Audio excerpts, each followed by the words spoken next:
Kalaupun mau lirik-lirik paling sekarang mereka lihat.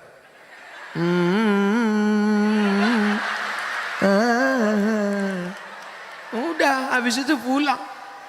Anak ada di luar sana dari rumah pergi ke kampus pakai jilbab. Pergi ya papa, pergi ya mama, berangkat dah mama. Sampai di jalan pacar sudah nunggu. Dengan knalpot yang baru saja dikhitan. Menggelegar suaranya, cabut pergi ke mall. Adinda dikasih minum, hilang ingatan karena pantat botol sudah disuntik. Diisi macam-macam bius, hilang ingatan. Kehormatan hilang, tak ada harga diri. Hidup yang sekali, hidup tak bermakna. Di saat akad nikah paling sakral, paling mulia, yang mestinya orang tua tersenyum. Sudikah engkau menikah dengan anakku? Iya ayah, aku nikahkan kau dengan anakku. Dapat mantu anak fang. Ampun. Kalau anak Darul Quran mulia cium, ayah sehat, mama sehat, calon bapak mertua, calon ibu mertua, sungkem. Dapat anak. Hai guys, gimana kabar lo? Hancur dunia persilatan. Tidak ada jalan lain memperbaiki anak-anak kita, menjaga bangsa kita. Gimana mau jadi bangsa yang bisa bersaing dalam dunia global?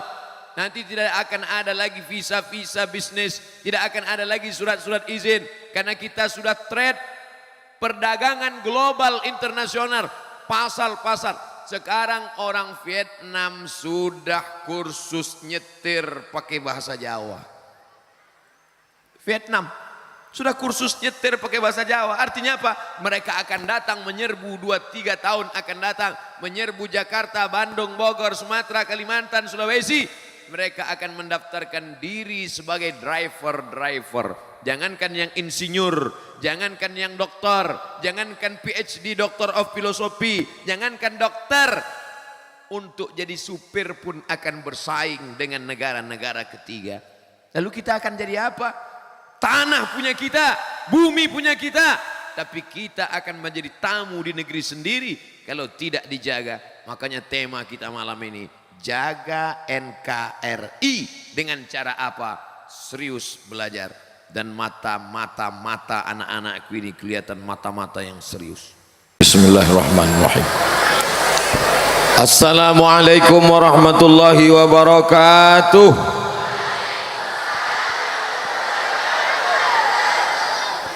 Alhamdulillah wassalatu wassalamu ala rasulillah Sayyidina wa maulana Muhammad ibn Abdillah wa ala alihi wa sahbihi wa man da'a bida'watihi wa istanna bisunnatihi ila yaumi liqa'i rabbih. Subhanaka la ilma lana illa ma 'allamtana innaka antal alimul hakim. Rabbi shrah li sadri wa yassir li amri wahlul 'uqdatam min lisani yafqahu qawli. Pendiri namanya Kiai Haji Abdul Hasib, pimpinan yayasan Kiai Haji Abdul Rahman, yang ceramah Abdul Somad. Tidak pernah direncanakan, tidak pernah diprogramkan, tapi begitulah rupanya. Kalau sama-sama hamba Allah pasti akan dipertemukan di tempat yang baik bersama orang baik-baik. Bersama kita ada Bapak Kapolsek, ada unsur kecamatan. Tidak dapat saya sebut satu persatu karena kalau disebutkan bisa sampai azan subuh. Insya Allah semuanya dimuliakan Allah Subhanahu wa ta'ala. Amin ya rabbal alamin. Sekarang ini makin kita baca berita makin sakit kepala kita, apalagi yang beritanya membuli-buli kita.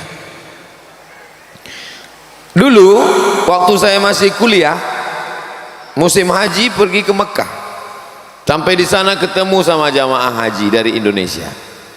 Melihat wajah ibu-ibu lama kita pandang, karena lama tidak ketemu dengan ayah dan ibu, 4 tahun berpisah. Melihat wajah ibu, ingat ibu di kampung. Lama-lama kita lihat, kita senyum, mereka takut, disangkanya kita copet. Tapi akhirnya setelah lama-lama mereka mendekat, pertanyaannya sudah lama jadi TKI. Bapak, Ibu, TKI itu bagus. Mereka pahlawan devisa kita. Mereka punya kontribusi pemasukan uang untuk negara. Baik apa tak baik? Baik. Tapi kami mahasiswa dari mana? Dari Kairo, Mesir.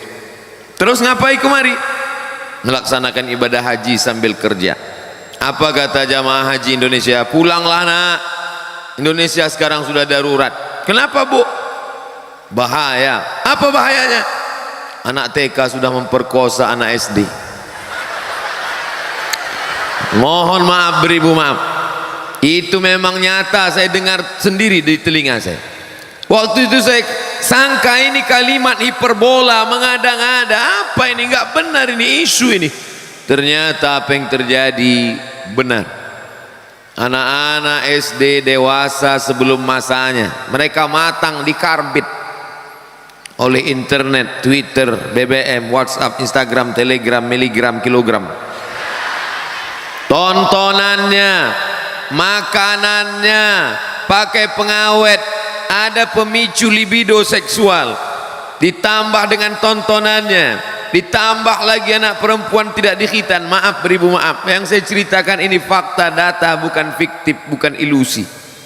Tadi di jalan sebelum kemari buka berita internet, apa yang terjadi? Maaf beribu maaf, kepala desa mati di mobil akibat sesak napas, tidak kuat. Maaf beribu maaf, karena berhubungan intim. Apa artinya? Tidak ada lagi yang bisa dijadikan panduan pedoman dalam hidup.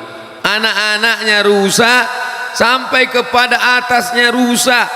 Dirusak oleh korupsi, dirusak oleh makan haram, dirusak oleh riba.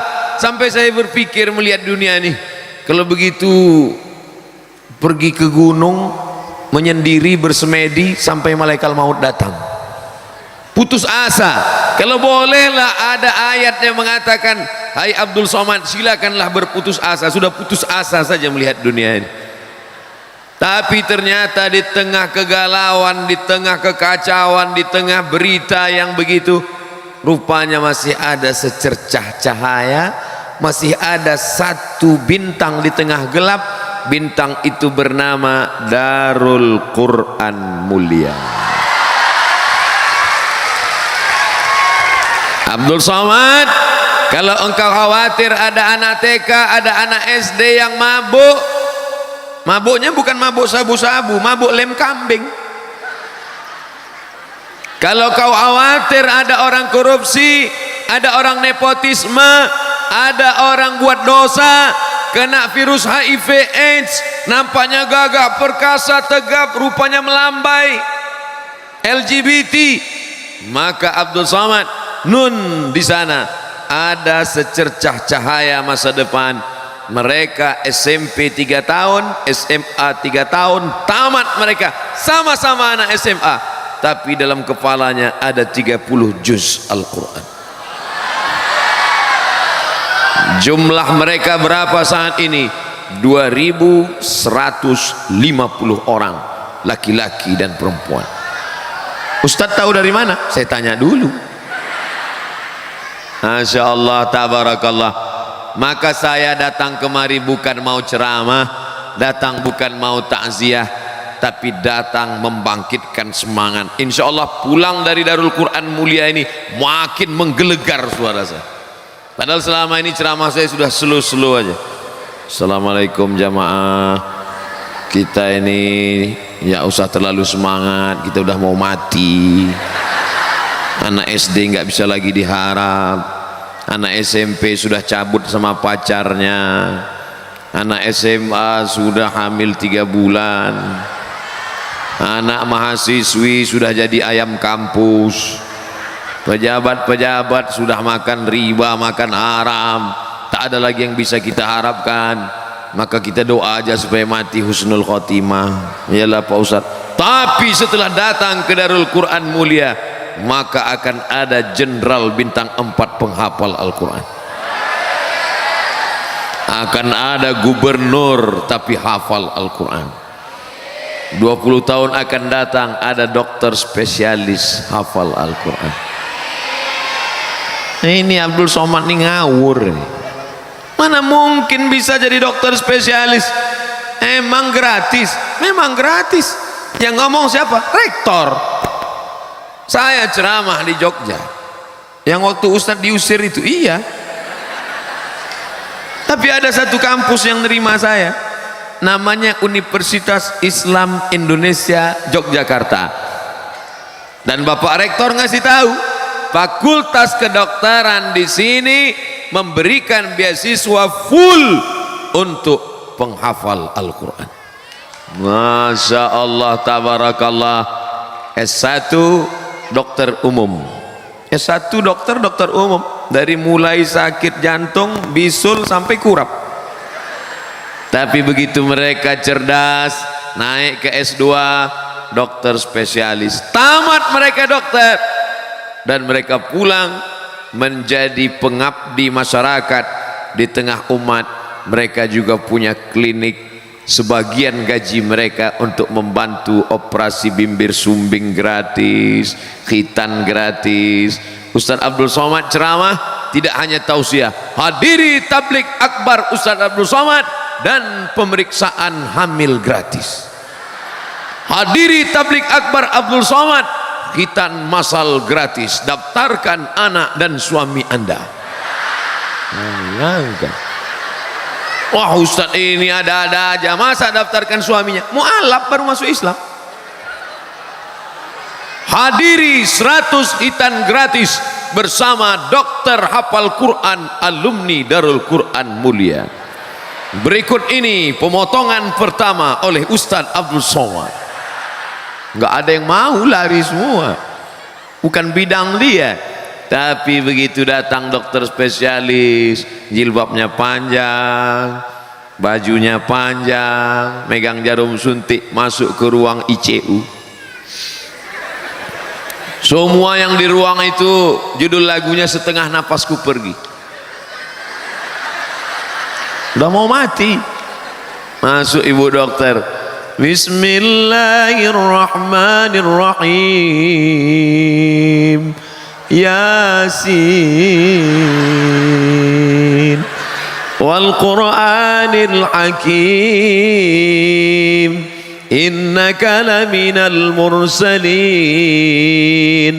ala siratim mustaqim. Masya Allah, tabarakallah. Ternyata yang hampir-hampir sakit itu malah sehat. Siapa yang ngomong begitu? Buka tafsir Abul Fida Ismail Ibnu Katsir, namanya tafsir Al-Quranil Azim. La tuqra'u fi amrin asirin, kalau dibacakan surah ini pada perkara yang sulit, yang susah, illa yassarahullah, dimudahkan Allah. Mudah sehatnya atau mudah matinya? Enggak terlalu lama dia di situ menghabiskan uang. Apa kata pasien-pasien? Masya Allah, ibu dokter, padahal selama ini saya rasanya sakit, tapi begitu melihat ibu sembuh rasanya. Belum disuntik udah sehat. Gimana nggak sehat? Senyumnya, dipegang keningnya. Ibu setempat sehat ya bu. Yang mahram, yang tidak mahram tidak dia pedulikan, karena dia belajar tentang akhlak. Sebelum dia suntik dia bacakan salawat, sallallahu ala Muhammad, sallallahu alaihi wasallam, sallallahu ala Muhammad, sallallahu alaihi wasallam. Sehat. Bagaimana kalau dokternya tidak paham agama? Rambut 3 warna, merah, kuning, kelabu, anting-anting 15, 3 di sini, 3 di sini, 3 di sini, 1 di sini, macam sapi kurban, 1 di bibir. Melihat bibir dia bergerak, bergerak juga bibir pasien. Kuku hitam, di atas black kutek, di bawah black daki. Masuk ke dalam ruang pasien bukan pakai bismillah, bukan baca doa, bukan sholawat. Hai guys, Are you ready to rock? Mana mau sembuh? Mana yang sakit? Mana? Mati kontan orang ICU. Apa yang bisa memperbaiki NKRI? Jaga NKRI. Siapa yang bisa menjaga NKRI dari LGBT? Siapa yang bisa jaga NKRI dari virus HIV AIDS? Siapa yang bisa jaga NKRI dari narkoba? Nih dia orangnya. Nih yang dia jaga. Anda mau anak Anda selamat dari LGBT? Anda mau anak Anda selamat dari kecanduan game online? Anda mau selamat anak Anda dari warnet? Daftarkan sebelum tanggal penutupan berikut ini. Pondok Pesantren Terpadu Darul Quran Mulia, Gunung Sindur, Bogor. Hubungi www.com. Apa itu anak pesantren? Ngapain tinggal di pesantren? Paling-paling nanti tamat jadi imam tarawih. What? Emangnya kalau tamat dari Darul Quran Mulia bisa masuk UI, bisa masuk ITB, bisa masuk IPB? Bisa. Ijazah mereka kan SMA. Seluruh universitas-universitas ternama di Indonesia sudah ada alumni dari Darul Quran Mulia. Ijazah mereka SMA, brother. Casingnya SMA, isinya 30 juz. Ini sekarang banyak terpukau sama casing, pakai jubah isi Abu Lahab. Tapi di Darul Quran Mulia, apa dalam kepalanya? Lihat aja program dia Diknas, Pendidikan Nasional, fisika, biologi, kimia, matematika, bahasa Inggris. Kecil. Kenapa? Fisika, kimia, bahasa Inggris, matematika. Jangankan itu 5 pelajaran, 30 juz ada di kepala dia. 30 juz. Bapaknya juz 30 aja payah. Oleh sebab itu maka bangkit semangat saya datang kemari mendapatkan keberkahan Al-Quran. Allahumma arhamna bil Quran. Ya Allah, turunkan rahmat Engkau melalui kemuliaan Al-Quran. Ternyata pohon-pohon kayu kalau dibacakan Al-Quran berbuah sebesar karung. Oh biasa. Pohon nangka, berapa banyak pohon nangka tidak berbuah, tapi di Darul Quran luar biasa, sebesar karung buahnya. Bukan mengada-ngada. Yang mau datang nyata. Nanti habis dari sini saya mau foto di situ. Mau kita like and share. Janji siapa? Janji Allah. Walau anna ahlal qura amanu wattaqau. Walau anna ahlal qura amanu wattaqau lafatahna alaihim barakatin minas sama wal ard. Turun barakah dari langit, turun hujan, wal ard, tumbuh tanaman. Syaratnya apa? Iman dan taqwa. Maka Al-Quran, jangankan membaca Quran, wa idza quri'al Quran, kalau Quran dibacakan orang lain, fastami'u, dengarkan baik-baik, wa ansitu, dan diam, la'allakum turhamun. Ternyata makna tarhamun, kamu dapat rahmat. Bukan cuma manusia yang dapat rahmat, pokok-pokok kayu pun mendapatkan rahmat. Kata siapa? Fakta dan data, bukan fiktif dan hoax. Ini banyak orang sekarang tidak bisa membedakan mana hak, mana hoax. Tapi di sini yang diucapkan setiap hari watawasau bil haq, bukan watawasau bil hoax. Saudara yang dimuliakan Allah Subhanahu wa taala, tadi saya dibawa berjalan-jalan melihat Darul Quran Mulia 2, masjidnya besar. Loh, kok yang tepuk tangan perempuan semua? Ternyata kampus mereka. Ustaz Abdul Somad, masjid ini akan siap tahun depan.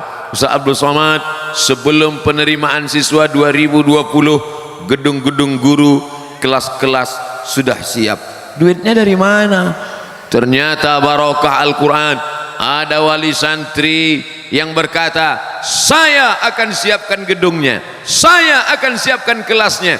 Inilah wali-wali santri, orang-orang kaya yang akan lapang kuburnya sejauh mata memandang, terang benderang alam barzahnya. Betul? Adapun yang pelit-pelit, kita biarkan dia masuk dalam sel sempit. Pelit, bin bakhil, bin medit, bin kedekut, bin, pokoknya antum lebih tahu nasabnya lah. Biar aja dia pelit, silakan yang pelit, biar aja pelit, tapi nanti kau rasakan sempitnya alam kuburmu. Al-mahiru bil Quran, yang mahir dengan Al-Quran, baca Quran, hafal Quran, ahli Al-Quran, mengamalkan isi Quran. Ma'as safaratil kiramil bararah, nanti akan bangkit di padang mahsyar bersama para malaikat. Idza sama'u fatarat wa idzal kawakibu tatharat wa idzal biharu fujirat wa idzal quburu bu'athirat. Ketika semua yang dikubur dibangkitkan, saat itu pandang ke kanan malaikat, lihat ke kiri malaikat, tengok ke depan malaikat. Mengapa aku bisa bangkit bersama malaikat? Karena engkau alumni Darul Quran mulia. Ustaz Abdul Somad ini alumni Darul Quran? Tidak. Kenapa bersama malaikat juga? Pernah ceramah di Darul Quran. Bapak Kapolsek ini hafal Quran? Tidak. Kenapa bisa sama malaikat juga?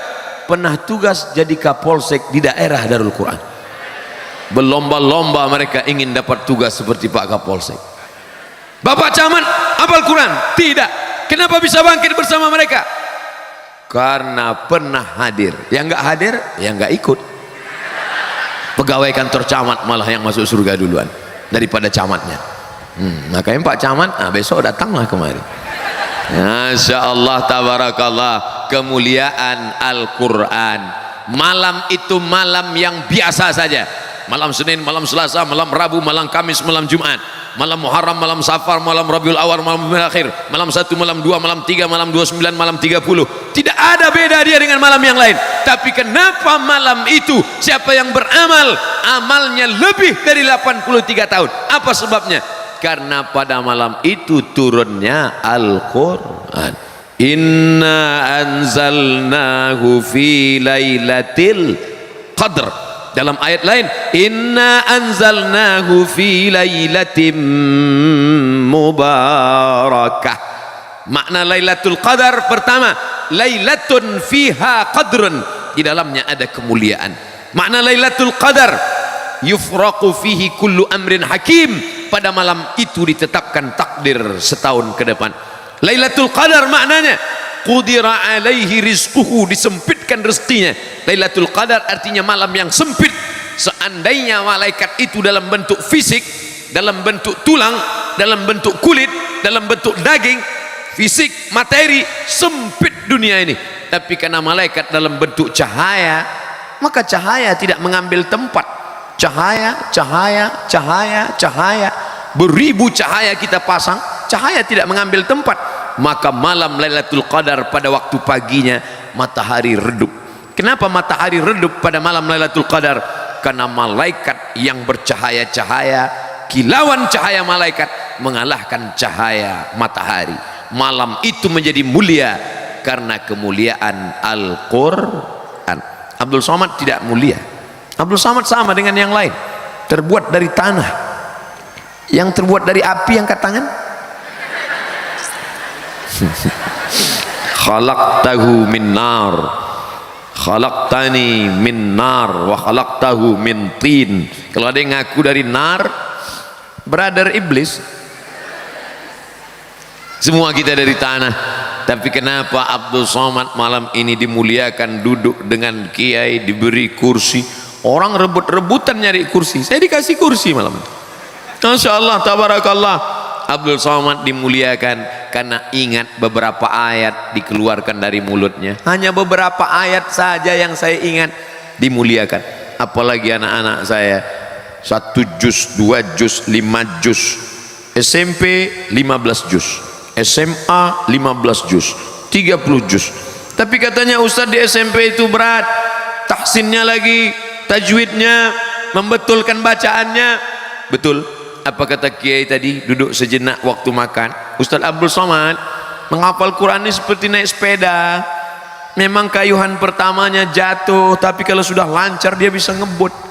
Di SMP mungkin dia macet-macet, di SMA nanti dia bisa kebut. Mudah-mudahan tamat SMA anak-anakku semuanya para penghafal Al-Quran. Apapun karya kalian ke depan, jadi apapun, jadi insinyur, arsitek, menggambar rumah kondominium, menggambar gedung tinggi bertingkat, tapi kalian hafal Quran, kalian tidak akan curang. Semen tidak akan kalian campur dengan tepung. Kalian menjadi pejabat negara, kalian tidak akan mark up karena kalian hafal Al-Quran. Dalam kepala kalian ada, tercatat, teringat, terhafal, terbaca. Al-yawma nakhtimu ala afwahihim wa tukallimuna aydihim wa tashhadu arjuluhum bima kanu yaksibun. Banyak orang yang melakukan dosa itu dia tidak ingat mati. Dia pikir hidup ini, hidup hanya sekali, buatlah dosa sampai mati. Tapi kalian tidak begitu cara berpikir kalian. Kalian berpikir hidup ini hanya tempat persinggahan semata. Nanti sampai masanya akan mati, dan setelah mati kalian akan dihidupkan lagi. Karena dalam kepala kalian ada Al-Quran selalu berkata, kalian ulang sehari 2 juz. 1 bulan kalian khatam 2 kali, 1 tahun kalian khatam 24 kali. Berapa kali kalian baca innama amruhu idza arada syai'an ayyaqula lahu kun fayakun. Akan bangkit menghadap Allah Subhanahu wa taala. Wa in kullul lamma jami'un ladaina muhdarun in kanas illa sayhatan wahidatan fa idzahum jami'un ladaina muhdarun. Semuanya akan dihadirkan, akan dikumpulkan, akan didatangkan di hadapan Allah. Yaumal taffatis saqu bisaq. Pada hari itu betis bertemu dengan betis, sama-sama berdiri di hadapan Allah Subhanahu wa taala.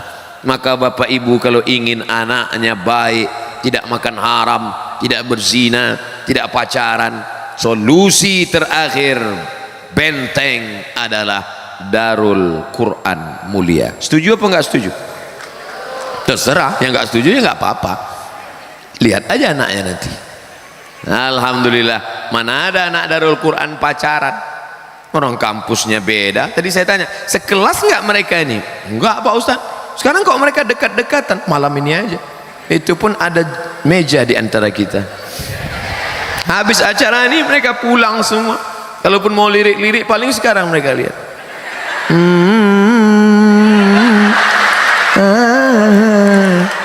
Udah habis itu pulang. Anak ada di luar sana dari rumah pergi ke kampus pakai jilbab. Pergi ya papa, pergi ya mama, berangkat dah mama. Sampai di jalan pacar sudah nunggu dengan knalpot yang baru saja dikhitan, menggelegar suaranya. Cabut pergi ke mall, Adinda dikasih minum, hilang ingatan karena pantat botol sudah disuntik, diisi macam-macam bius, hilang ingatan, kehormatan hilang, tak ada harga diri. Hidup yang sekali, hidup tak bermakna. Di saat akad nikah paling sakral, paling mulia, yang mestinya orang tua tersenyum, sudikah engkau menikah dengan anakku? Iya ayah, aku nikahkan kau dengan anakku dengan mengajarkan surat Ar-Rahman tunai. Itu kalau menantunya alumni Darul Quran Mulia. Tapi dapat mantu anak fang, ambut. Kalau anak Darul Quran Mulia cium ayah sehat, mama sehat, calon bapak mertua, calon ibu mertua sungkep, dapat anak. Hai guys, gimana kabar lo? Hancur dunia persilatan.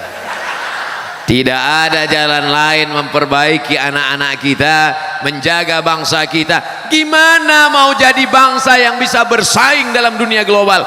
Nanti tidak akan ada lagi visa-visa bisnis, tidak akan ada lagi surat-surat izin, karena kita sudah trade perdagangan global internasional, pasar-pasar. sekarang orang Vietnam sudah kursus nyetir pakai bahasa Jawa.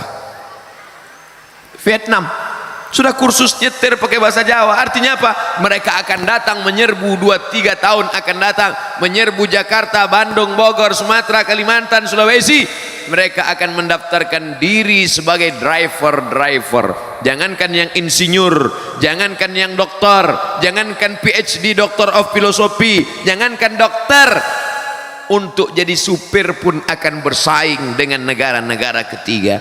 Lalu kita akan jadi apa? Tanah punya kita, bumi punya kita, tapi kita akan menjadi tamu di negeri sendiri kalau tidak dijaga. Makanya tema kita malam ini, jaga NKRI. Dengan cara apa? Serius belajar. Dan mata anak-anakku ini kelihatan mata-mata yang serius.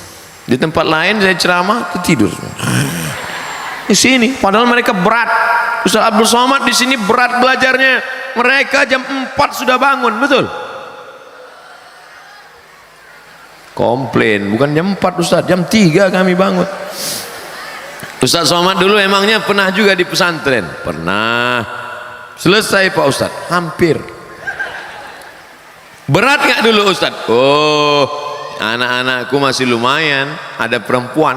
Tempat saya dulu sekolah nggak ada perempuan. Ngelihat perempuan cuman hari Ahad aja. Itu pun nenek-nenek jenguk cucu. Nggak ada perempuan. Hari Ahad itu hari yang paling membahagiakan karena banyak tamu datang. Teman-teman itu tamunya Masya Allah, ada yang bawa rambutan, ada yang bapaknya bawa bumbu pecal. Mana yang pelit-pelit kami tandai. Wah, ini pelit, ini pelit. Awas nanti malam lemarinya kami bongkar. Tapi anak-anak Darul Quran Mulia orangnya baik-baik, soleh-soleh, bukan macam Ustaz Somad. Kalian akan jadi doktor insyaallah. Beda sama Ustaz Somad, cuman LCMA aja. Abdul Somad LCMA, lagi cemas menghadapi anak-anak Darul Quran Mulia. Kalian berprestasi. Penyesalan yang mendalam adalah ngapa dulu tidak belajar yang benar dan betul. Kalau bolehlah umur ini diulang kembali. Hai Abdul Somad, maukah engkau diulang muda lagi? Mau. Mau jadi apakah engkau? Ingin menjadi penghafal Quran, ingin menjadi hafiz, ingin menjadi alumni pesantren. Makanya orang tua mesti balas. Dulu saya nggak tamat pesantren, dulu saya nggak hafal Quran. Anak saya mesti tamat pesantren, anak saya mesti hafal Quran. Amin. Mesti begitu. Kemarahan dalam diri itu mesti dibalaskan. Ini ada kakak kelas saya di Mesir, ada anaknya sekarang di Darul Quran. Satu angkatan dengan saya, sama-sama di IAIN dulu, Institut Agama Islam Negeri. Anaknya di Darul Quran. Hari ini kami reuni ayah-ayahnya dan reuni pula anak-anaknya. Dan nanti kita berharap di sini bertemu dengan kiai, di sini bertemu dengan sahabat saya, di sini bertemu dengan anak-anakku.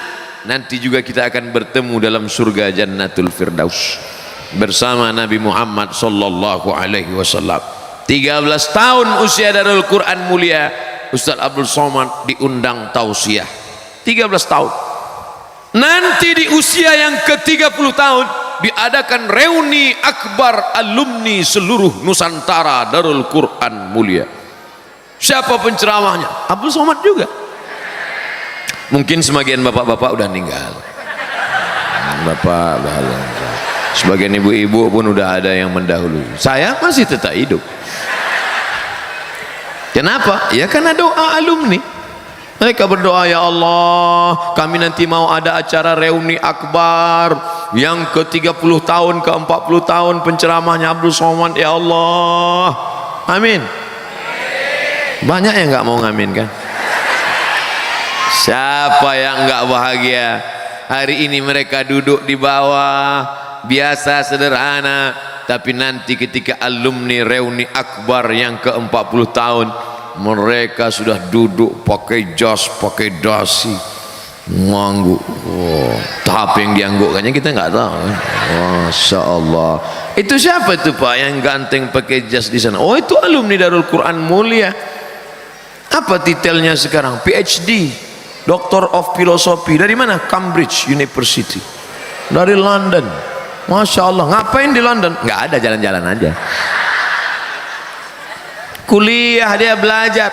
Masa iya dari pesantren bisa? Loh, kami kan ijazahnya SMA Ustaz, Dignas, pakai bahasa Inggris, luar biasa. Otaknya Inggris, tapi hatinya tetap Al-Quran, la ilaha illallah Muhammadur Rasulullah. Tiba-tiba pas Ustaz Somad sedang ceramah acara reuni akbar, masuk angkot satu, keluar dari angkot. Siapa itu? Supir angkot. Ngapain dia kemari? Dia alumni Darul Quran juga.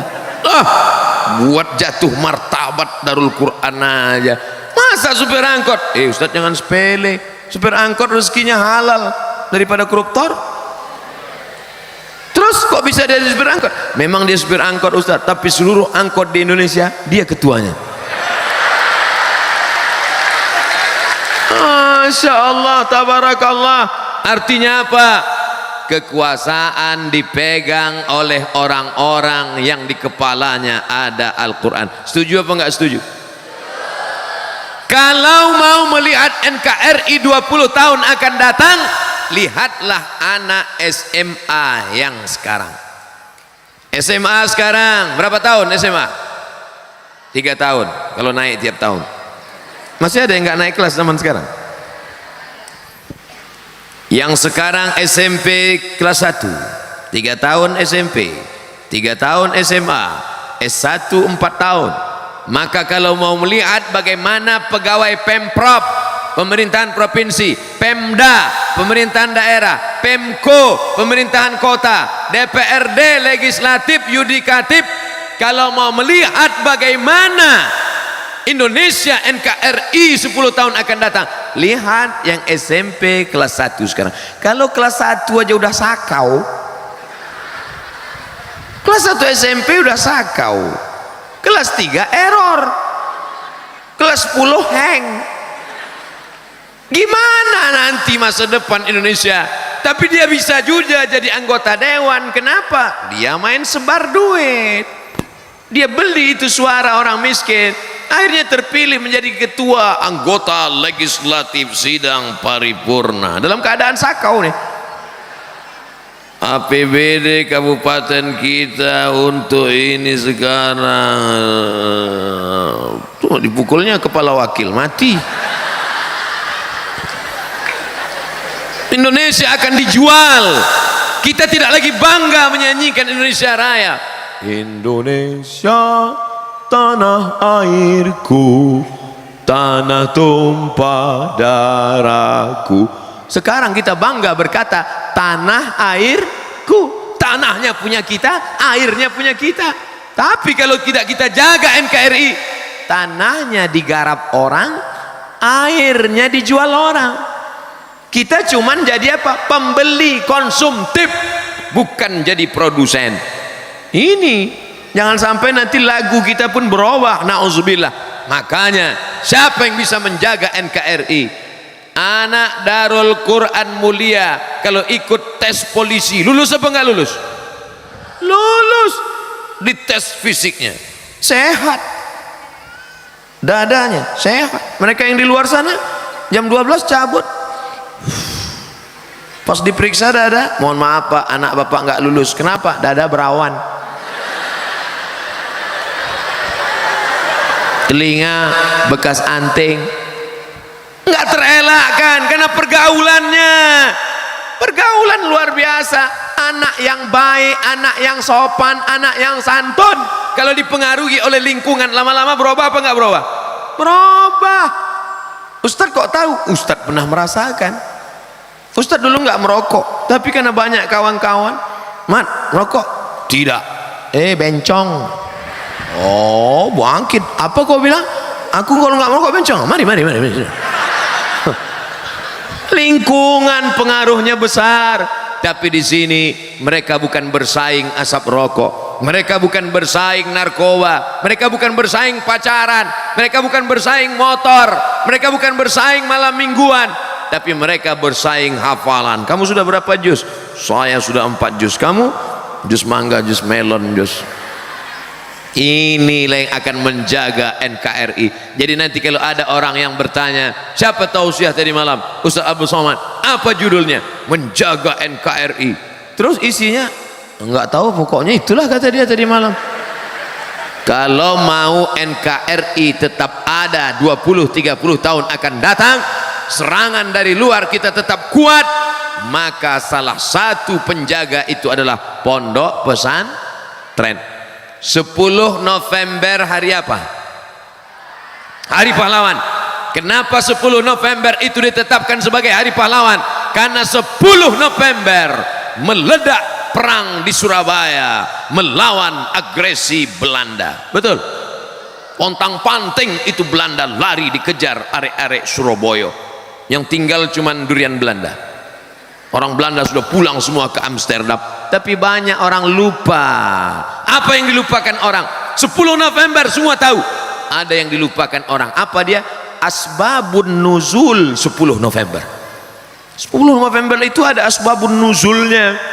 Kenapa orang bergejolak perang 10 November? Kenapa orang Surabaya berani mati? Kenapa orang Jawa Timur berani mengejar Belanda?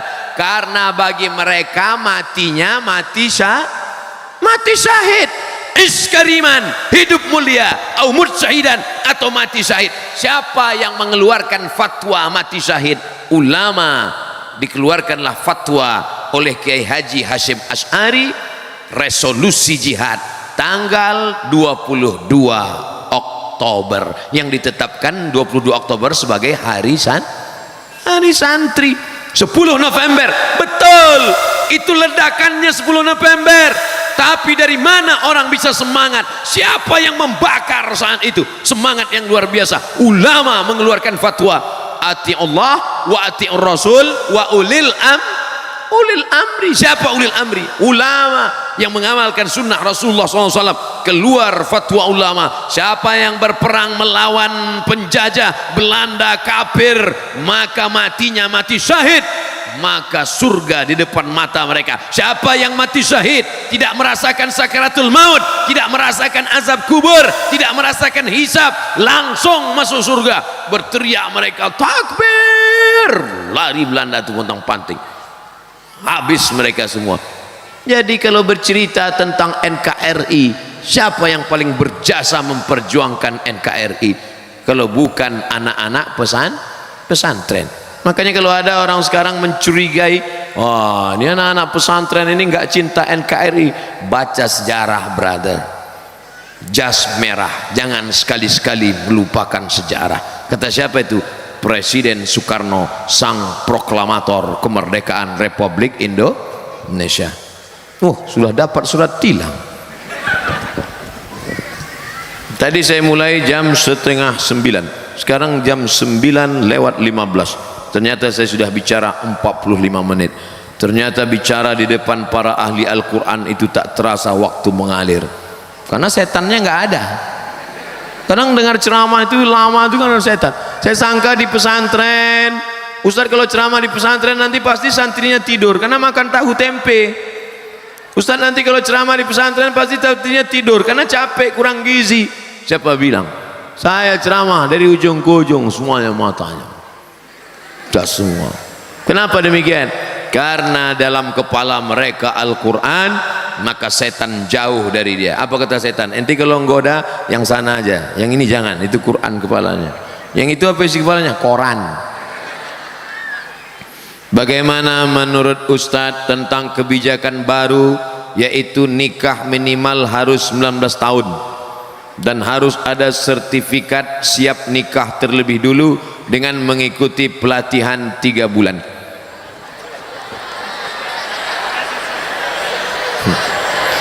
Saya bicara masa depan Indonesia, dia cerita nikah. Kalau saya tahu nikah itu lebih banyak baiknya daripada mudaratnya, kalau saya tahu nikah cepat itu bagus, pagi khitan siang nikah.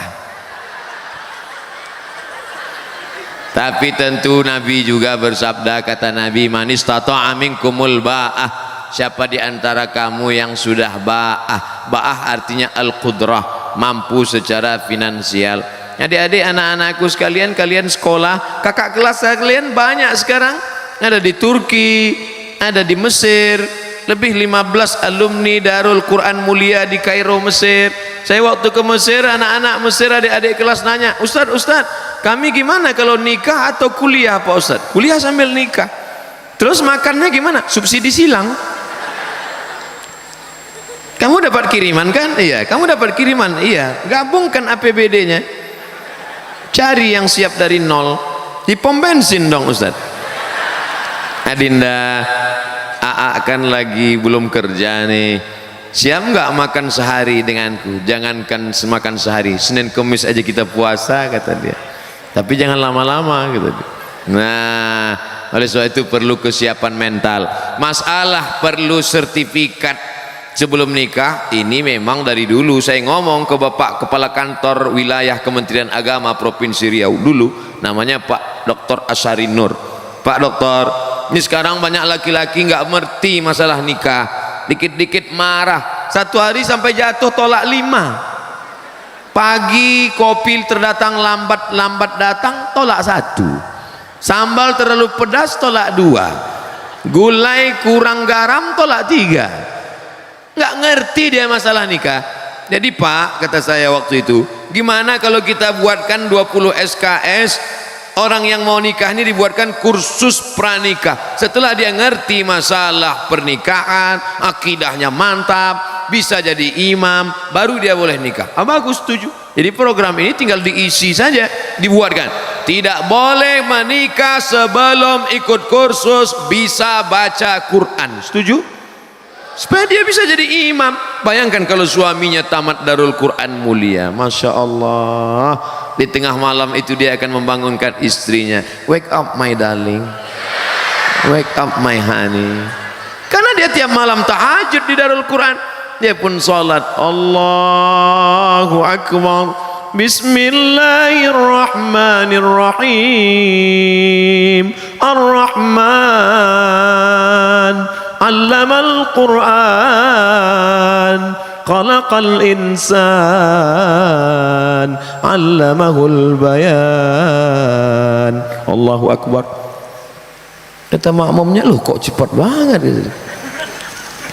Begitulah kalau suaminya alumni Darul Quran Mulia. Tapi kalau yang nggak lulus sertifikat tadi, Allahu Akbar, sampai salam nggak bunyi. Imam silent. Nauzubillah. Tapi masih syukur masih mau tahajud.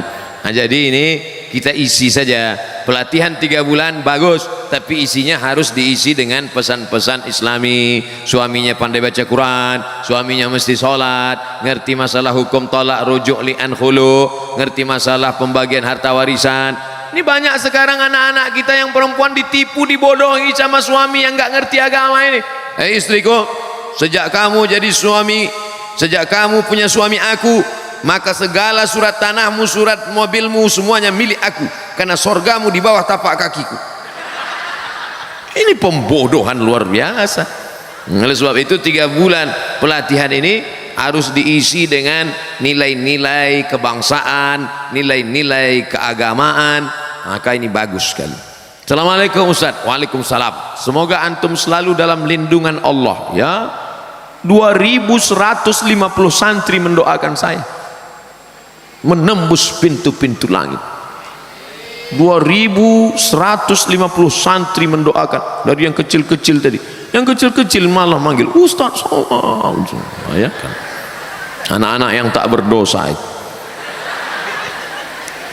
Afwan Ustaz mau nanya, gimana hukumnya akhwat sholat pakai baju gamis, sedangkan familiarnya suka pakai mukena?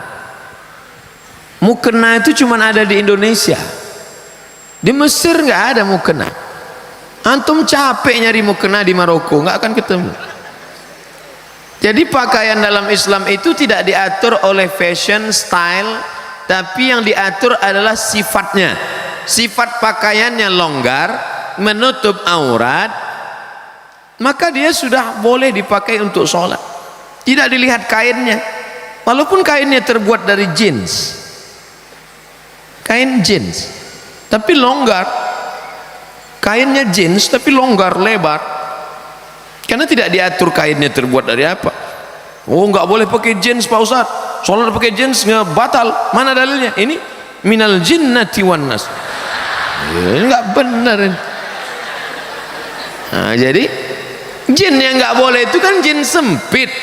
Jin sempit yang sampai darahnya pun nggak mengalir. Dipakai jam 8, jam 9 pucat. Tertahan darah. Sampai menjerit itu paha. Tolong, tolong, itu yang nggak boleh. Coba lihat pakaian perempuan Jepang, kimono. Kalau ada orang Jepang masuk Islam mu'alaf, sholat dia pakai kimono, tertutup semuanya, longgar, sah sholatnya. Begitu juga dengan waktu saya dulu ceramah tinggal di hotel waktu di Taiwan. Sebenarnya saya mau ngasih tahu saya ceramah di Taiwan. Jadi saya lihat di dinding hotel itu ada gambar perempuan Cina, saudara kita Tionghoa, tapi yang zaman-zaman dulu ternyata bajunya panjang. Nonton nggak sinetron siluman ular? Itu bajunya panjang.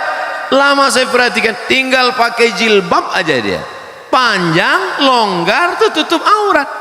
Tinggal pakai jilbab aja sah untuk sholat.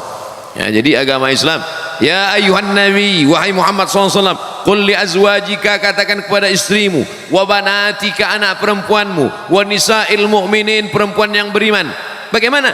Yudnina alaihinna min jalabibihinna, panjangkanlah kain. Karena dulu mereka orang jahiliyah pakai kain, kepalanya ditutup, lehernya kelihatan, pakai ke bawah tapi betisnya kelihatan. Turun ayat, turunkan leher tutup dan betis tutup sampai bawah, maka sholat dia dengan demikian, sholatnya sah. Nah, ini tentang masalah menutup aurat. Apa ancaman bagi orang yang mengabaikan hafalan Quran? Sebagai peringatan bagi para hufaz untuk selalu menjaga hafalannya. Orang yang melupakan bacaan Quran nanti bangkit di padang mahsyar giginya hilang dalam keadaan ompong. Tapi hadisnya dhaif, tidak bisa dijadikan sebagai dalil dalam masalah akidah. Tapi hadis yang kuat tentang menyia-nyiakan hafalan Quran adalah termasuk bagian dari menyia-nyiakan agama Allah. Karena kata Nabi, taraktu fikum amraini, aku tinggalkan pada kamu dua perkara, intamasaktum bihima, kalau kamu pegang yang dua ini lan tadillu abada, kamu tidak akan sesat untuk selamanya, kitab Allah Al-Quran wa sunnati. Maka siapa yang menghafal Al-Quran berarti dia sudah menegakkan agama Allah, dan siapa yang melupakan berarti dia sudah merobohkan agama Allah. Oleh sebab itu jangan gara-gara ini malah jadi takut menghafal Quran. Justru hafal terus dan terus mulazamah, terus istiqamah, ulangi hafalan, jaga hafalan, jaga pandangan mata. Syakautu ila waqi'in, aku melapor kepada Imam Waqi' su'a hifzi, tentang hafalanku yang jelek. Fa arsyadani ila tarkil ma'asi, Imam Waqi' memesankan padaku tinggalkan perbuatan maksiat. Li'annal ilma nurun, karena ilmu adalah cahaya. Wa nurullah la yuhda lil 'asi, tak mungkin Allah memberikan hafalan Quran pada orang yang kepalanya banyak perbuatan maksiat. Oleh sebab itu ghaddul basar, tundukkan pandangan, jaga kehormatan, kemuliaan. Mudah-mudahan Allah menguatkan hati hafalan anak-anakku sekalian, amin ya rabbal alamin. Apa pendapat, bagaimana tanggapan Ustadz tentang kaum Freemason? Freemason Yahudi,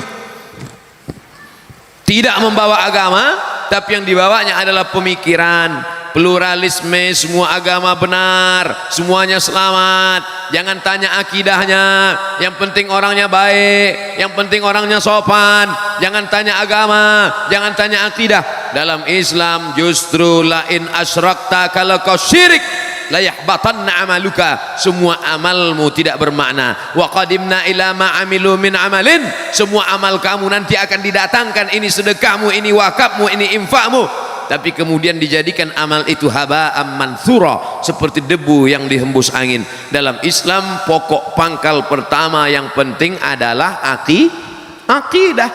Dalam Islam baik pun orang kalau akidahnya tidak benar. Wa may yabtaghi ghairal islami dina, siapa yang mencari agama selain daripada Islam, falan yuqbala minhu, dia tidak akan diterima, wa huwa fil akhirati minal khasirin. Laki-laki kalau mau mencari perempuan yang dilihat agamanya, tungkahul mar'atu li arba', perempuan dinikahi karena 4, 5 liha, karena hartanya, wali hasabiha, karena keturunannya, wali jamaliha, beautiful. Tapi yang dipandang, coba lihat yang keempat, fazfar bidzatid din, lihatlah agamanya, taribat yadaka, kau akan selamat.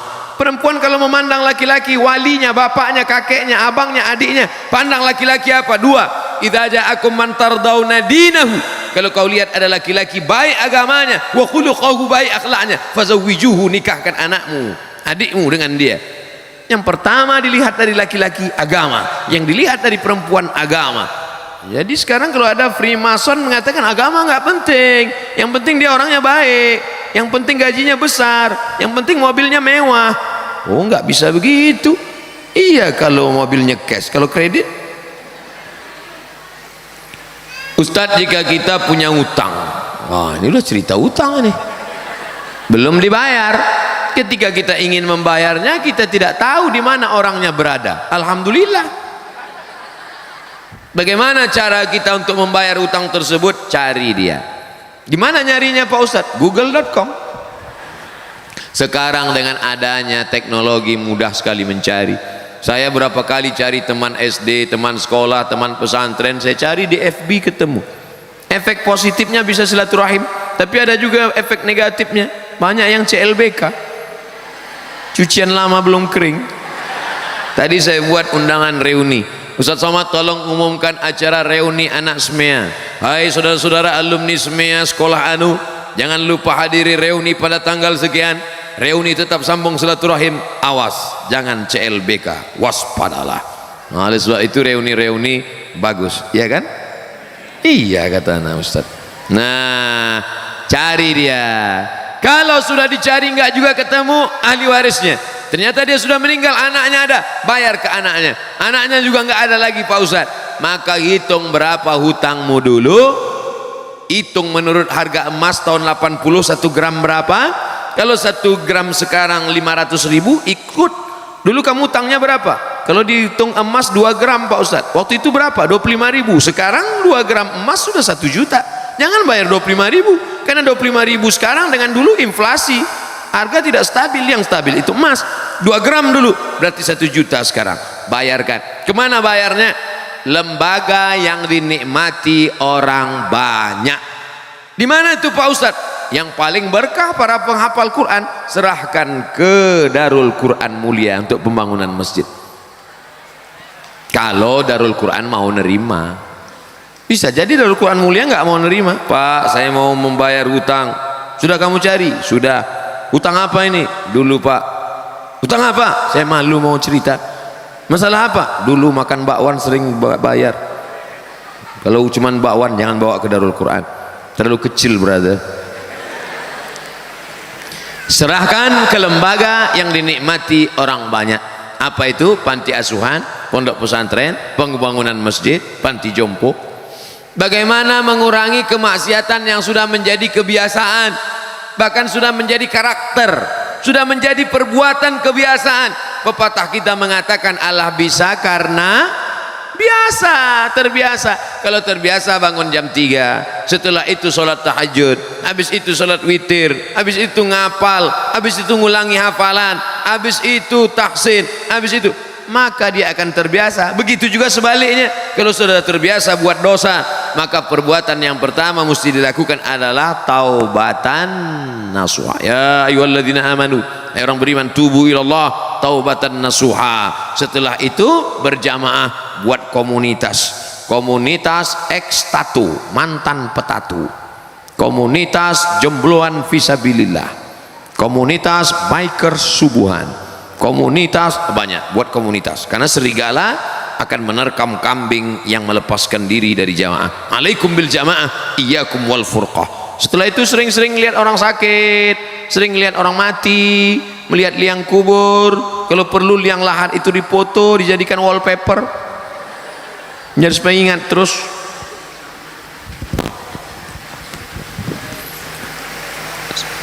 Menyikapi konflik Suriah, ketika kita berdoa, kita harus berdoa seperti apa? Soalnya perang melibatkan pihak yang sangat banyak, kita tidak jelas.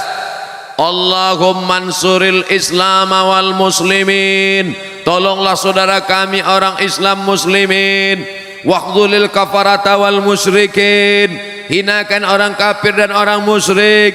Allah mansur ikhwanana al-mujahidin al-mustad'afina fi Palestin wa fi Suriah wa fi Rohingya wa fi Uyghur. Nah, doanya begitu, minta tolong hamba-hamba Allah yang teraniaya. Dan jangan sangka Allah itu robot. Nah, ini perlu akidahnya benar. Masa iya Allah tak bisa membedakan mana hak mana batil, mana orang betul mana orang batil? Jadi jangan sangka salah, nanti salah alamat doa saya Pak Ustaz. Enggak, minta sama Allah menolong mustad'afin yang teraniaya, Allah menolong orang yang lemah, Allah menolong orang yang terzalimi. Sudah muncul Imam Mahdi, apa betul Pak Ustaz? Ketika Habib Umar bin Hafiz datang 2 tahun yang lalu, kebetulan saya ikut dialog, diminta sebagai pembawa acara. Ada yang nanya, Habib Umar, ya Imam Mahdi udah lahir apa belum? Kata Habib Umar, ente nggak perlu cari-cari kampungnya di mana, dia udah lahir apa belum, di rumah sakit mana, tahun berapa. Yang perlu dipersiapkan adalah iman dan amal soleh supaya bisa membedakan mana yang asli, mana yang palsu. Man qara'a surat Al-Kahfi, siapa yang baca surat Al-Kahfi yaumal Jumu'ah, hari Jumat, sore Jumat, petang Jumat, salam malam Jumat, adha'alahu min nur, Allah berikan dia cahaya ma bainal jumu'ataini. Siapa yang menghafal awal 10 surat Al-Kahfi di Darul Quran mulia, mereka bukan menghafal awal Al-Kahfi, ujung Al-Kahfi, bukan cuma malam Jumat, tiap hari mereka membaca. Maka andai datang nanti mengaku-ngaku Imam Mahdi, datang nanti Dajjal, maka yang paling bisa membedakan insyaallah anak-anakku dari Darul Quran mulia. Amin. Kenapa mereka bisa membedakan? Karena mereka diberikan cahaya oleh Allah. Man lam yaj'alillahu lahu nuran fama lahu min nur. Siapa yang tidak diberikan cahaya maka tak mungkin dia bisa membedakan. Makanya di antara doa Nabi, Allahumma ja'al fi qalbi nura wa fi sam'i nura wa fi basari nura wa an yamini nura wa min yasari nura min amami nura min khalfi nura min fawqi nura min tahti nura. Kenapa minta cahaya? Supaya bisa membedakan mana Al-Masih asli, mana Al-Masih Dajjal, mana Imam Mahdi, mana Imam Mahadi. Banyak sekarang ngaku-ngaku Imam Mahdi, macam-macam bentuknya. Minta baiat, baca tuh di koran, coba cari nanti di internet, ngaku Imam Mahdi. Banyak sekali. Baik di Imam Mahdi internasional maupun Imam Mahdi lokal. Iya, ada itu. Tawaf dia di Makkah minta baiat di samping Ka'bah, ditangkap sama polisi Masjidil Haram. Masa iya Imam Mahdi bisa ditangkap? Tentang Al-Quran dan musik, saya pernah baca tulisan semakin banyak musik, semakin banyak lagu musik yang kita hafal, semakin banyak hafalan Quran kita yang hilang. Apa betul itu Pak Ustadz? Musik yang melalaikan. Wa minan nasi man yashri lahwal hadis. Ada sebagian manusia membeli lahwal hadis. Lahwal hadis yang dimaksud itu kata Imam Mujahid. Mujahid itu murid dari Imam Abdullah bin Abbas. Abdullah bin Abbas adalah murid Nabi Muhammad SAW yang banyak riwayatnya dalam tafsir Imam Abu Ja'far Ibnu Jarir At-Tabari. Murid Ibnu Abbas itu Mujahid, Ad-Dhahhak, Ikrimah, paling banyak riwayat. Karena doa Nabi untuk Abdullah bin Abbas, Allahumma faqihhu fid din wa 'allimhu ta'wil. Makanya disusunlah tafsir Tanwirul Miqbas, kumpulan tafsir Abdullah ibn Abbas. Abdullah bin Abbas radhiyallahu anhuma. Nah, apakah musik bisa melalaikan hati dalam Al-Quran? Dari Al-Quran? Ya. Karena kalau orang hafal lagu itu pasti terngiang-ngiang dia saat mau tidur malam, ayatnya kalah, yang diingat itu musik pas mau tidur malam.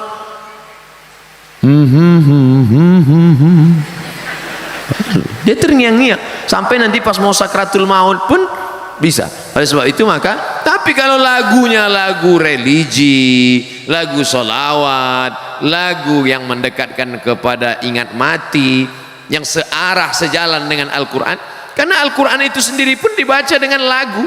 Laisa minna man lam yataghanna bil Quran. Siapa yang baca Quran lurus-lurus saja, tidak ada lagunya, bukan golongan kami, kata Nabi.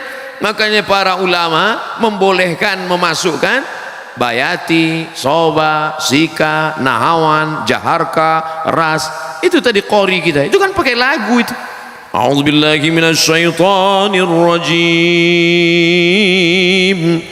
Bismillahirrahmanirrahim. Itu pakai lagu. Gimana baca Quran nggak pakai lagu? Alhamdulillahirabbil alamin. Pakai lagu. Yang nggak boleh itu lagu yang mengajak pada perbuatan maksiat, selimut tetangga, cinta satu malam. Apa ini lagu? Mengajak pada perbuatan zina. Tapi kalau lagunya ingat mati, lagunya mengingatkan kepada Rasul, lagunya pula Al-Quran, Allahumma rahamna bil Quran, itu ada lagunya. Azan aja pakai lagu, azan itu pakai lagu. Allahu Akbar, Allahu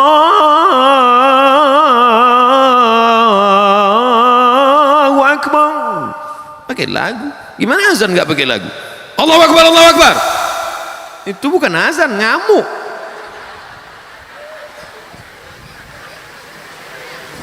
Jadi jangan sampai anak-anakku mendengarkan lagu-lagu, musik-musik yang melalaikan dari Allah, karena dia akan membuat terngiang-ngiang dalam telinga, mengigau di waktu malam, bahkan lagu. Jangan. Tapi insya Allah kalau di pesantren, insya Allah dia selamat, karena dia tidak pakai handphone, dia tidak nonton TV. Kalaupun menonton, hanya tontonan yang bisa dijadikan sebagai tuntunan. Sedangkan yang melalaikan tidak mungkin. Tolong nasihati kami para santri. Udah dari tadi nasihat terus tentang bahaya pacaran. Gimana mau cerita bahaya pacaran, orang lihat perempuan aja enggak? Lihat perempuan aja pas saya datang ini. Makanya banyak yang berharap saya sering-sering datang. Sering-seringlah datang ke sini Ustadz, biar kami bisa ketemu lagi. Oke, kita bicara sebagai orang yang dewasa, bukan anak-anak. Laki-laki membonceng perempuan, pergi sana, pergi sini, bonceng sana, bonceng sini, masuk angin, gembung. Maaf, beribu maaf Pak Kiai, mungkin tidak sopan, tapi saya perlu ceritain itu anak-anak kita. Yang muntah-muntah laki-laki apa perempuan? Perempuan. Kalau hamil yang melahirkan laki-laki apa perempuan? Perempuan. Yang hilang kehormatannya laki-laki apa perempuan? Perempuan. 9 bulan 10 hari kemana-mana, perempuan. Laki-laki enak aja. Tertulis di botol, do not accept if seal is broken. Jangan terima botol kalau segelnya rusak. Laki-laki apa perempuan? Perempuan. Oleh sebab itu jangan pacaran, karena kalian yang rugi. Laki-laki ini enak aja deh. Oleh sebab itu maka, tapi kalian yang laki-laki, ingat, kalian yang sekarang mempermainkan perempuan, 20 tahun lagi kalian akan punya anak perempuan. Anak kalian perempuan, istri kalian perempuan. Hati-hati, hati-hati. Apa yang kalian lakukan hari ini akan berbalik kepada kalian di masa akan datang. Waspadalah. Terutama di antara kami ada yang masih terikat dalam pacaran, mungkin karena belum tahu apa saja bahaya. Sudah kusebutkan. Kalau kau lakukan juga, rasakanlah sendiri. Pertanyaan terakhir, saya ingin tanya tentang niat saya ingin masang behel untuk merapikan gigi. Setelah saya cek ke dokter, ada kemungkinan harus sedikit mengikir gigi karena tidak cukup ruang. Bagaimana pendapat Ustadz tentang hal ini? Merubah yang tidak layak menjadi layak boleh, merubah yang tidak normal jadi normal boleh. Ada jenis-jenis orang yang punya gigi, kalau dia senyum kita malah takut. Hehe, gitu deh, gitu. Yang begitu itu boleh dia robah. Tapi yang sudah bagus, yang sudah normal, malah diotak-atik sehingga menjadi abnormal, masuk dalam kategori 5 hadis riwayat dari sahabat Nabi as-sahabi al-jalil Abdullah ibnu Mas'ud radhiyallahu an. La'anallahul wasimat, Allah melaknat tukang buat tato, wal mutasimat, minta buatkan tato, wal mutanammisat, mencabut. Ini alis apa bulu mata? Mencabut alis, mengotak-atik alis. Wal mutafallijat, mengotak-atik gigi. Wal mughayyirat, yang kelima, lil husni, merubah ciptaan Allah untuk merasa lebih cantik. Setan mempermainkan dia. Kata setan, masukkan kresek ke wajahmu, dagu panjang, isinya kresek. Enggak kresek Ustaz, silikon. Silikon itu kan plastik. Kresek. Makanya kalau diperiksa wajahnya itu cuma 5% yang daging, lain kresek. Dagu plastik, hidung plastik. Suntik 2 bulan pertama cantik, masuk bulan ketiga dagu turun, hidung turun. Tinggal lo ambil sapu lidi. Nenek sihir. Sampai ini apa nama yang di ujung ini? Bulu mata. Ini pun plastik juga, lentik, plastik. Ada orang bakar sampah, layu. Panas. Apa ini? Biarlah engkau cantik karena bekas air wudhu'mu. Engkau cantik karena cahaya Al-Quran dari matamu. Engkau cantik karena bekas solat tahajud. Siapa yang solat tahajud di waktu malam, cahayanya dijaga Allah sampai di waktu siang. Loh, itu anak alumni Darul Quran Mulia itu kok bercahaya wajahnya? Iya, bekas air wudhu. Emangnya aku tayamum? Oleh sebab itu maka orang yang selalu mengotak-atik wajahnya, sobek di sini, suntik di sini, isi di sini, itu dipermainkan setan. Wala udillannahum, aku sesatkan. Wala umanniyannahum, aku buat mereka berilusi, berhalusinasi. Engkau makin cantik, engkau lebih cantik, engkau lebih cantik. Tapi sebenarnya dia saja yang merasa cantik. Orang melihat dia malah takut. Saya melihat orang pakai operasi itu malah wajahnya mengerikan, menakutkan. Coba lihat di internet contoh beberapa artis barat bule yang wajah di hari tuanya amat sangat menakutkan akibat dari merubah-rubah ciptaan. Tapi kalau hanya memperbaiki dari yang tak layak menjadi layak, face off bagi yang kebakaran, nauzubillah, habis kena api, maka dioperasi menjadi layak, boleh, tidak termasuk dalam wal mughayyirat lil husni. Mudah-mudahan kajian kita malam ini menjadi amal soleh insyaallah.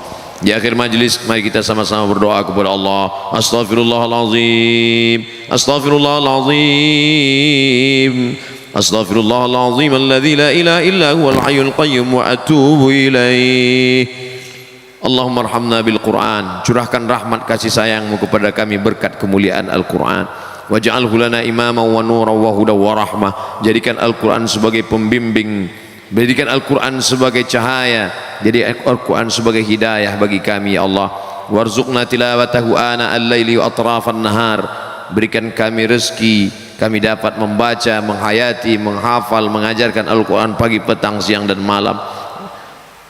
Allahumma ja'alil Qur'ana rabi'a qulubina wa dhihaba husnina wa humumina wa ghumumina, jadikan Quran sebagai penenang hati jiwa kami, pengusir gundah gulana kami. Allahumma ja'al abna'ana wa banatina minas salihin was salihat wal hafizina wal hafizat, jadikan anak-anak kami santriwan santriwati pondok pesantren terpadu Darul Quran Mulia menjadi para penghafal Al-Quran, menjadi mujahid, menolong agamamu dengan harta dan nyawa mereka ya Allah. Allahumma dafa'anna al-ghala wal waba wal fasha wal riba wal zina wal munkar, selamatkan anak-anak kami santriwan santriwati dari segala malapetaka, bencana, riba, zina, narkoba, LGBT, perbuatan keji dan mungkar. Ya muqallibal qulub, wahai engkau yang membolak-balikkan hati, tsabbit qulubana, kokohkan hati kami, hati anak-anak kami ala dinik, dalam agamamu, ala ta'atik, dalam ketaatan kepadamu. Allahumma a'inna, tolong kami ala dzikrika, supaya hati kami ini selalu berzikir mengingatmu, wa syukrika, selalu bersyukur padamu, wa husni ibadatik, beribadah dengan yang ibadah terbaik. Allahumma ja'al hadzal ma'hada Darul Quran Al-Karim, jadikanlah ma'had Darul Quran Mulia ini ma'hadan aziman mubarakan fih, ma'had yang besar yang melahirkan para generasi du'at da'i ilallah. Mereka akan jadi polisi, akan jadi tentara, menjadi pemimpin, tapi mereka tetaplah sebagai para penghafal Quran dan dai, mengajak orang dari jalan setan menuju jalan Allah Subhanahu wa taala. Allahumma arzuqnal istiqamata ala syariatil gharra wa tariqatil bayda. Setelah mereka menjadi para penghafal Quran, jadikan mereka istiqamah untuk mengulang hafalannya, istiqamah untuk mengamalkan isinya ya Allah. Allahumma rabbana ighfir lana dzunubana, walaupun hafal Quran tapi tetap berbakti kepada orang tua, ampunkan dosa abaina, ayah kami, wa ummahatina, ibunda kami, wa li masyayikhina, guru kami, kiai kami, ustaz kami, wa li asatidatina, pembimbing-pembimbing kami, wa liman dakhala baitina mu'minan, orang-orang yang masuk ke dalam rumah kami, tamu kami dalam keadaan beriman, wa liman hadarana, semua yang hadir di majlis ini, wa liman ghaba anna, yang tak dapat hadir karena udzur syar'i, wa li ikhwanina alladzina sabaquna bil iman, saudara-saudara kami yang sudah mendahului kami. Allahumma ja'al quburahum rawdatan min riyadil jinan, jadikan kubur mereka taman-taman surgamu. La taj'al quburahum hufratan min hufarin niran, jangan jadikan kubur mereka salah satu dari lubang neraka-Mu. Allahumma khtim lana bi husnil khatimah wa la takhtim alaina bi su'il khatimah. Allahumma ja'al akhir kalamina inda intihai ajalina, jadikan akhir kalam kami manakala ajal kami sampai, saat malaikat maut mencabut nyawa kami, yang terakhir keluar dari mulut kami la ilaha illallah Muhammadur Rasulullah sallallahu alaihi wasallam. Allahumma barik lana fi umuri syekhina, ya Allah guru kami Kiai Abdul Hasib, berikan umurnya berkah. Matta'an Allah bituli umrihi, jadikan panjang umurnya menjadi berkah bagi kami, bagi para santriwan dan santriwati. Allahumma tawil umrahu, panjangkan umurnya, wa sahih jasadahu, sehatkan badannya, wa qawi imanahu, kuatkan imannya. Bismillahirrahmanirrahim, bismillahirwafi, bismillahirkafi, dengan nama Engkau yang maha menyembuhkan ya Allah. Isfi mardana syifaan ajilan la yughadiru saqaman birahmatika ya arhamar rahimin. Berikan kesembuhan, berikan kesehatan kepada saudara kami, guru kami, anak-anak kami, kesembuhan yang segera, yang tak akan kumat lagi untuk selamanya. Allahumma jma'na ma'al habibil mustafa fi jannatikal ula, satukan kami dalam surgamu bersama Nabi Muhammad dalam surga jannatul firdaus. Rabbana atina fid dunya hasanah wa fil akhirati hasanah wa qina adzabannar. Wa sallallahu ala sayyidina wa maulana Muhammad wa ala alihi wa sahbihi wa sallam. Walhamdulillahi rabbil alamin. Taqabbalallahu minkum minna wa minkum taqabbal ya karim. Terima kasih segala perhatian, mohon maaf segala kesilapan dan kekhilafan. Selama menyampaikan tausiah ini banyak kata-kata tidak berkenan di hati, menyinggung perasaan, tidak sesuai dengan tata krama, sopan santun, etika ma'had Al-Faqir Abdul Somad, mohon maaf. Sudikah anak-anakku, para ustadz sekalian memberikan maaf? Dari bunyinya nampaknya tidak. InsyaAllah kita akan bertemu pada kesempatan yang lain. Wallahu muwaffiq ila aqwamit thariq, waffaqana Allah lima yuhibbu wa yardah. Wassalamualaikum warahmatullahi wabarakatuh.